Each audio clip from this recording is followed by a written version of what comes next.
بسم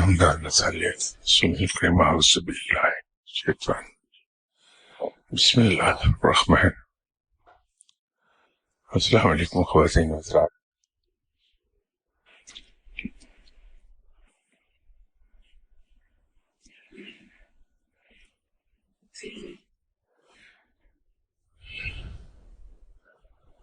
روحانیت کی راہ میں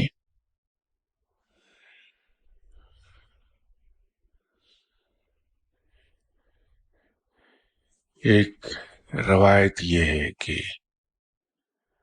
اور وہ سلسلے کو جاری رکھنے کے لیے اس روایت نے جنم لیا تھا کہ جو کوئی لوگوں کی خدمت کر رہا ہے اس سلسلے کو چلائے رکھنے کے لیے، کیونکہ انسان کا بھروسہ ہے نہیں زندگی کا کہ اگلا سانس آئے گا یا نہیں آئے گا.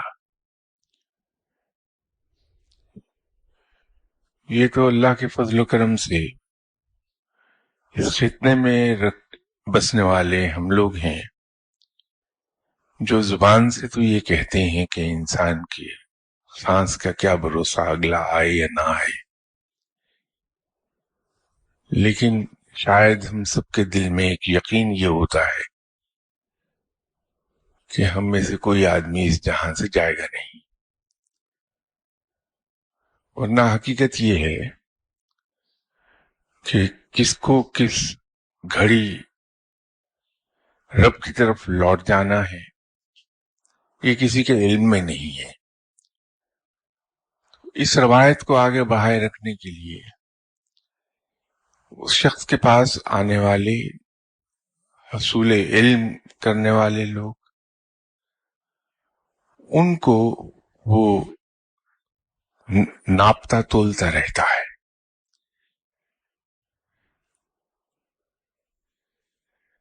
بالکل اسی طرح جیسے ہم لوگ اسکول میں جاتے ہیں، کالج میں جاتے ہیں، یونیورسٹی میں جاتے ہیں، تو ہر سال ایک فائنل ناپ تول ہوتا ہے ہمارا، اور سال میں 3 مرتبہ کوارٹرلی ایگزام ہوتے ہیں، وہ بھی ناپ تول کا ایک نظام ہے.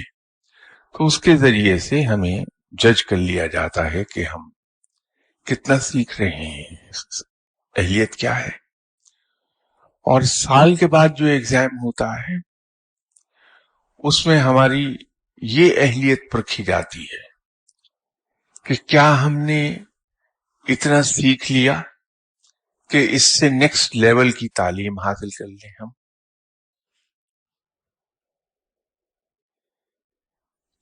روحانیت میں ایسا شخص جو لوگوں کی خدمت کر رہا ہے، اس کے پاس لوگ آتے ہیں، وہ اپنے مسائل لے کر آتے ہیں اور وہ سلسلہ اس کے ساتھ ہی ختم ہو جاتا ہے. لیکن کچھ لوگ ایسے ہوتے ہیں جو سیکھنے کے لیے آتے ہیں، تو ان کو وہ اسی طرح ایویلویٹ کرتا رہتا ہے.